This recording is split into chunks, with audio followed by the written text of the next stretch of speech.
This is Find Your Dream Job, the podcast that helps you get hired, have the career you want, and make a difference in life. I'm your host, Mac Pritchard.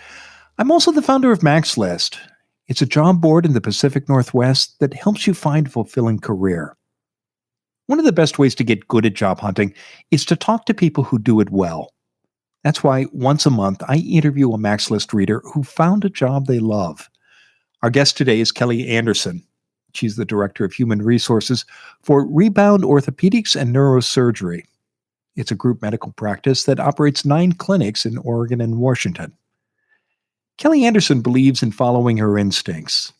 Listening to her inner voice, for example, helped her turn down job offers that weren't the right fit.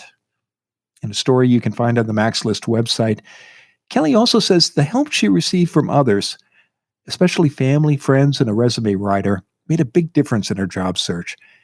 Kelly, why do you love your job? There's a really great culture and esprit de corps amongst the people that I work with. I think that we spend so much of our time at work, and at the end of the day, regardless of what our work is, and certainly my work is the relationship and people work, those things really matter and make our jobs enjoyable for all of us.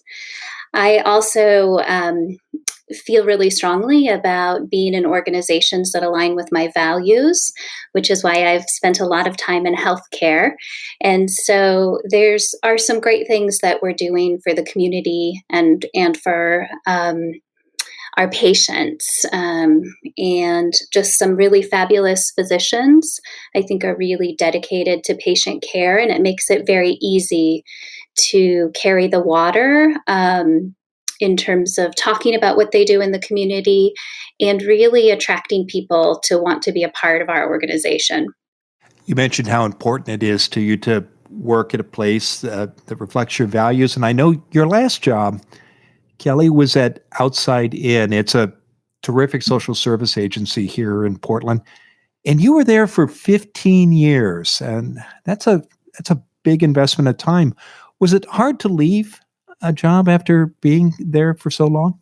It was. It was very challenging. It was a pretty dynamic environment. I had a lot of growth while I was there. And then that growth led to oversight in 3 pretty big areas.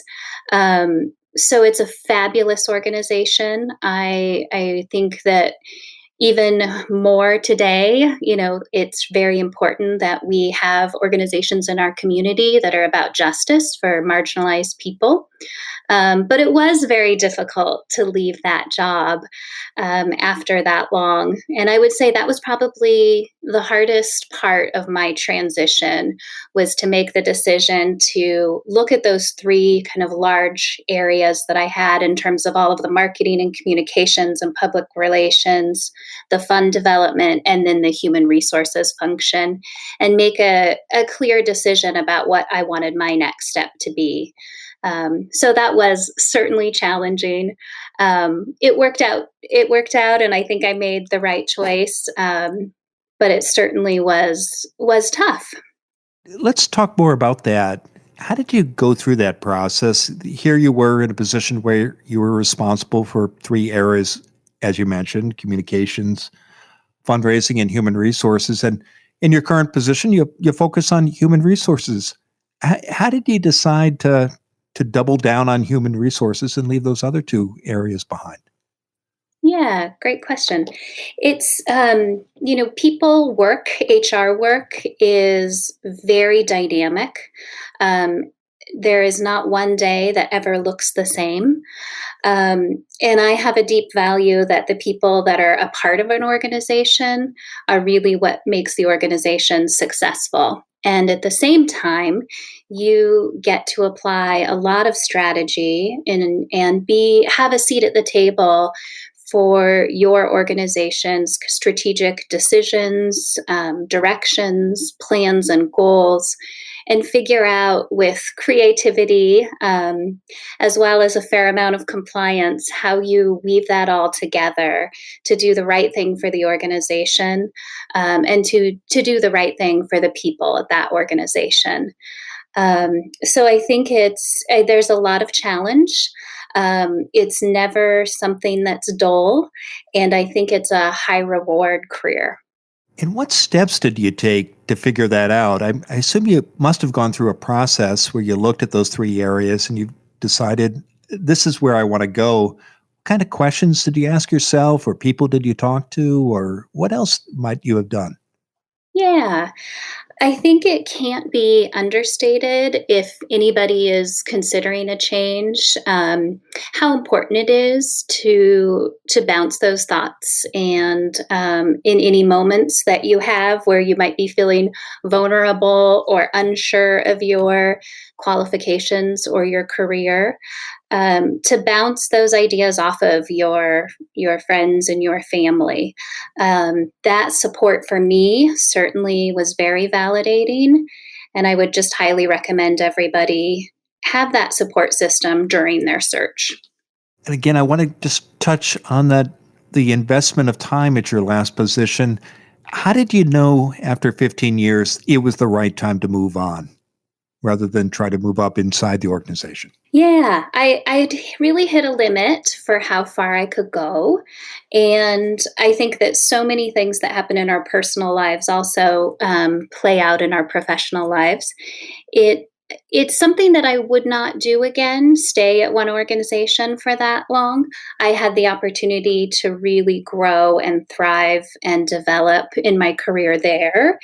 Um, but I think there really is something to, certainly not every year. We want to see people stay in positions for some period of time that works for them, works for the organization.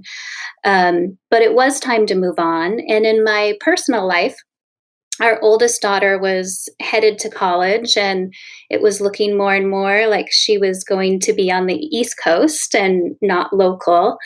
And so initially, my decision had to do with just taking some time off and resetting and kind of replenishing and filling my bucket so that when we did see her off to college and I jumped back into my job search. And certainly, I'm very aware of the privilege that came with this choice, and I'm aware that not everybody has that option. But at this time in my life, I did, and then really wanted to give my best to that next position that I took. So I had a little bit of a break, which goes against all of the advice that you're told to, we're always told not to leave a great job where you've had a lot of job security, to leap into the unknown. But for me and for my family at that point, it was the right decision. After you made that leap and you focused on those personal priorities and goals, um, was it hard to start the job search? What was that like, Kelly? Yeah, it had been a minute since I had gone through a job search. It had been a very long time. Um, I think the challenge for me really had to do with writing my own resume. And while this is something that I often would do for other people, um, and this was something that I'm trained and have a career and a certification in the whole function of human resources and employment and that whole employee life cycle. It is different to do it for yourself, especially after such a gap in being in that search. So I used a resume writer, and that was something that was, I think, that really helped to kind of get that more objective look at my own experience, my own skills, and just helped to make that process not as difficult as it normally would be. I really did feel a little bit stuck in that I could write a resume for anybody else, but when it came to doing my own, there was a little bit of a barrier that I had. What do you think was going on there? Because it is striking. Here you are with a career in human resources. You've been very successful. And as you say, friends are coming to you for advice about how to do a resume. But when it comes time to do your own, why do you think that was so challenging? I think that the job search process could be a very vulnerable process. It can be a time where you're wondering. We often connect our identity, we define ourselves by our work. And when we don't have that front and center and we're exploring taking a leap, I think it can bring moments of vulnerability. We have all heard, kind of the statistic that women tend to apply for a position when they have 100% of the qualifications, and men apply when they have 60% of the qualifications. I can tell you with many women that I know who are very accomplished in their careers, I'm not sure that I am all that out of the ordinary in having difficulty communicating, at least momentarily, my own qualifications. In your work with the resume writer, what tips, what lessons did you learn, and what tips would you offer for someone who's considering doing that? I think the biggest thing that had changed since my job search was just the evolution of applicant tracking systems, and so needing to use some different framework in communicating, even in designing the resume to get through those systems. And if somebody's considering hiring a resume writer, what advice would you have for someone who's considering doing that?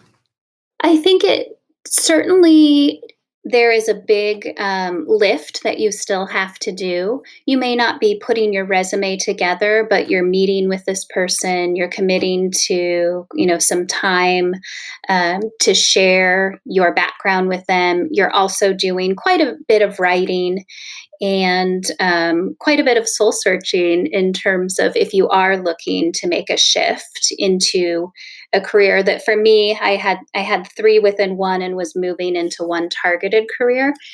There certainly is a fair amount of work that still comes with that. I worked with Jenny Foss. She is local here in Portland and has quite a following. So getting in with her was something that I needed to kind of time just based on her availability. So that would be something else to consider is what does your timeline look like? How much time do you have to go through the process? Or are you in a position of needing to move forward in your job search right away? Well, you mentioned the difference that the support of family and friends made in your search. Can you talk more about that, Kelly? Yeah, absolutely. So my partner, my husband was very supportive in helping me make this move. After 15 years, you get very entrenched, I think, in your stability, in the organization you're in, and so to make that leap, he was always my biggest cheerleader, and certainly I think allowed within our family, flexed up and down in his career so that we could also prioritize my move and my career. So that was great. I happen to have a mother in law who is a career counselor, so that was very helpful as well. She is in Chicago, but we certainly had some good conversations on the early end about what I really wanted, what I wanted to target, what was important to me. And again, just that I tend to be a very internal processor. So just taking that process to be external and talking that through with people who know you, who understand you, and who have training and expertise in this area, I think is something that's very helpful. Now, before you said yes to the position you have now, you actually had a job offer or two that you said no to. Was that hard to do? It wasn't hard to do. I really think that we should listen to that inner wisdom. I think if something doesn't feel quite right, people should listen to that in their job search process. I think that if we were in a position of talking with a friend who was on the fence about taking a position that they weren't quite sure was right for them, we all would encourage them to maybe just hold off again if they're in a position to do so, and just give them the same grace. I think we all have to have the same grace with ourselves as we would with our friends. Um, we want people to thrive in their careers. We want organizations to have people who are really tailored to do the work to take them to the next level. And if those things aren't in alignment, I think it really is okay to listen to your wisdom and to just, pause a little bit and not leap just because something came up first, but to leap when there is real synergy and alignment in those, in what the organization needs and what the employee wants. And those are woven together in a way that makes for a happy employee and a happy organization. In your article for us, Kelly, you mentioned that it took 3 months and I think 7 separate conversations before you received a final offer from Rebound Orthopedics and Neurosurgery. How did you feel about going through such a deliberate hiring process? Yeah, I would say it was mixed. There were some times I really appreciated it. And there were some times I thought, oh, do we need to have another interview? I liked that they were very thorough in who they brought into the process. So those 7 different conversations were with multiple groups. So it started with my predecessor, the human resources director that was in the role, kind of moved through to our executive director, our senior leadership team, a group of physicians, and then a couple visits as well with the current HR team that I would be stepping in to lead. And so the thoughtfulness that came together to include all of those voices was something that I really appreciated and valued, and is a large part of why I ultimately stepped into this role. And there were certainly moments where when it took that long, I wondered, like, do I want to keep moving in this process? But at the end of the day, I would say my appreciation and respect for the involvement of the voices of the organization won out. And I'm, at the end of the day, was very happy. Well, I really enjoyed our conversation. And tell us, what's your number one job hunting tip, Kelly?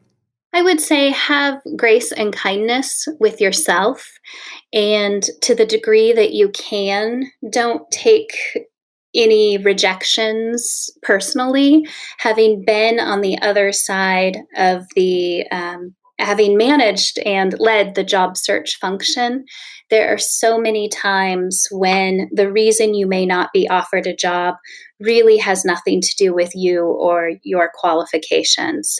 And so I just really want people to understand that there are a myriad of reasons that come into play, and during their search to never personalize, any opportunity that doesn't get traction, because the next thing really may be that fit for them. Well, thank you for sharing your story, Kelly.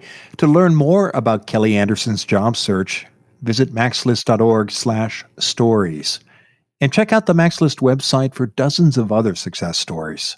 On the second Friday of every month, we add a new interview with a MaxList reader who has found a dream job. Go to maxlist.org/stories. In the meantime, thank you for listening to today's bonus episode of Find Your Dream Job.